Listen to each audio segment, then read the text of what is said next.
Good day, everyone. Hi, my name is Shona, and I'm so excited to be with you today. Um, Thank you, Nas, for this opportunity that you've given to me to speak.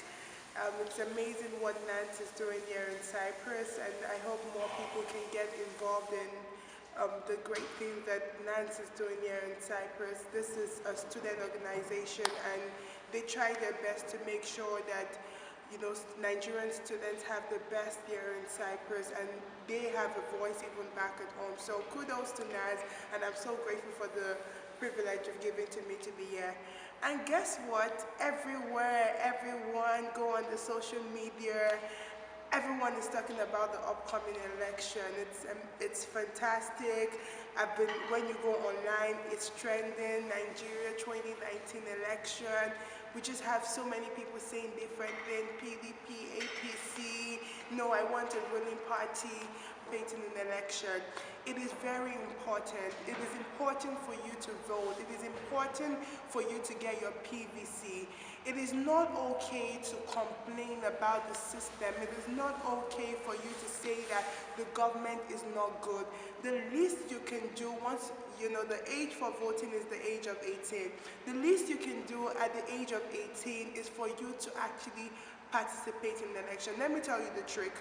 When you do not participate in the election, when you do not vote, you actually give the government the right for them to rig the election.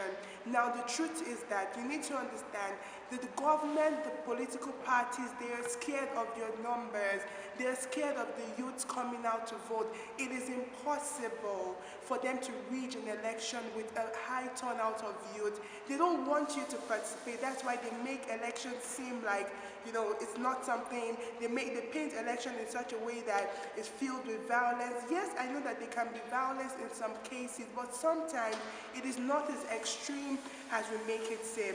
It's time for us to step out, to use the least of our power, which is our voting power, to choose who we want to vote. Don't just be, you can either sit down and say that, oh, I won't participate in the election, or you can probably say that, oh, I don't care who wins. But the truth is that you care. Not only you, your generation care. Whoever comes into power has an influence one way or the other on this generation and the generation next to come. So it is important that you actually participate in the election, because when you do, there are limited chances for the government to manipulate figures because they are scared of the numbers. We, the youth, we have a growing population, and this is everywhere in Africa. We have a rising population of the youth. We have a growing population of people between the age of 18 to 30. What this means is that if youth can get themselves involved in politics, we can choose who we want to lead us. Now, the amazing thing is that there was, in 2014, according to the statistics, the 2014 election of the United States during the midterm election, it showed that only one out of 5 people participated in the election. What this showed was that youths were not interested. It means that those who came into power eventually in the United States were not people that the youths were interested in. We can't play like this does not relate to us, because whoever we choose, we shouldn't trust the older generation to choose our leaders for us. The reason is that they won't be the one to face the implication. They've done their part and they're gone. We can't rely on them to choose a leader for us. We have to step out. We have to vote. We have to decide. We have to say that, okay, we have to get to the point where we realize that, like, for example, imagine someone fetching water in a bucket, and you have just one bucket, and then it was raining, and then you just went outside, poured water, and then you offered that water to someone. You have to get to a point where you realize that all I have is only that bucket of water. All I have is my voting right, and with this voting right that I have, I'm going to participate in it. I'm going to do my part. This is all I have for now. I may be unable to control a large number of people, but for now, what I will do is that with the voting right that I have, I'm going to do something. I'm going to use the right that has been given to me. Now, if you are at the age of 18, Don't wait, don't think about waiting till the next election before you participate.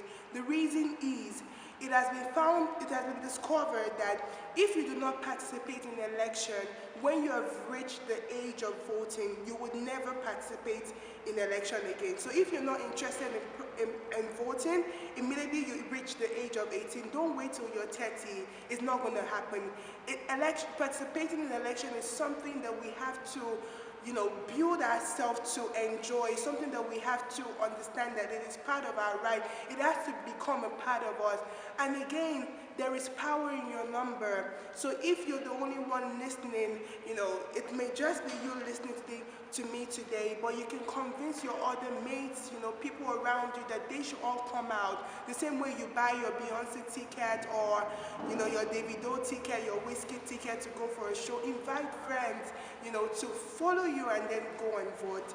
Please and please, I want you to know that you're voting. It's not okay to have the mindset that there will be violence on that day.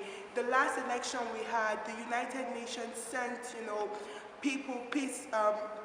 they sent people to monitor the election, and they said to a considerable extent, they sent observers to observe the election in Nigeria, and it was basically, most of the reports that I read, it was free and fair. There were little violence around. So please don't let the violence stop you from voting. And even though you're scared of violence, move with people. But don't fall into the trick of thinking that your vote does not count. And another thing I want you to know, like I said before, your voting is the least right that you can ever have. And you cannot wait for your mothers and your fathers to decide what your future would be, who your leader would be, because they would no longer face the implication of this. Okay, so there will be a lot of surprises. So take, for example, in the US, the election to the Congress. There was this lady, Alexandra Ocasio. She defeated John Crowley. Joe Crowley, you need to understand that Joe Crowley had been the leader for the Democrats for 1 decade, but this young girl, a young girl of about 28 years old, she decided that she was tired of the way things were in the country, and she decided to run. Now, it was not even about her political experience. People get to criticize her, she does not have this, she does not have that, but what made all the difference was that she had a passion. She didn't spend as much money as Joe Crowley spent in the election. Actually, Joe Crowley spent 17 times more than she spent in our election campaign. What the people need now is a group of people that are passionate about change, a group of people that are tired of watching things happen and they want to make things happen for themselves. So trust me, you can really believe in the young parties. You can believe in them. Don't think that it has to be PDP or APC. And I know for sure that once we step out to vote, we can contribute to making the new Nigeria that we always want. Thank you. Oh, I'm really excited about the Not Too Young to Run bill. I really commend the President Muhammadu Buhari for signing that bill. I think it's one step. I am very excited about it, but I will tell you the truth, it's just one step. One thing we know about policies is that there is a difference between the policies that are formulated and the policies that we see that are between policy formulation and the policy implementation. We need to recognize that when a policy is formulated, it's just one step. So if you pass a policy, it's good enough, but there is often a gap between policy from the policies that were formulated and what we see in reality. There are so many countries that have fantastic laws, good things in theory, but in practice it is different. I really respect and I admire the people that are putting so much of work into this, but it would be a mistake for us to think that we are done. Yes, we've reduced the age of participation in election, of running for governor, but that's not all there is. We need to continue. We need to be interested. We shouldn't get to a stage whereby all we aspire to be, as youth is to become the president. Even before we become the president, we have to participate in in elections, we have to participate in, little things that have to do with politics. It's a great initiative, like I said, but that is just the beginning. We have to keep up. We have to one of the things we do is to participate in voting. We have to, be engaged in the all political scene, because it's just one step there is. Right now, I was sharing with my friends, we say that, oh, Fela Duratoye is, for example, concerning, thinking about this current election that is coming up, we say, oh, Fela Duratoye is too young to lead. But it's really, really surprising, because last I checked, Fela Duratoye is 46 years. If we call 46 years, the French president, Emmanuel Macron is about 38 years old. So if we call 46 young, it shows that we have a very long way to go. But I mean, he's young compared to people that have been there before. So I think the not to run bill is a great idea, but it's just the first stage, and we still have much work to do. And then the best we can do is to keep up at it. Thank you so much.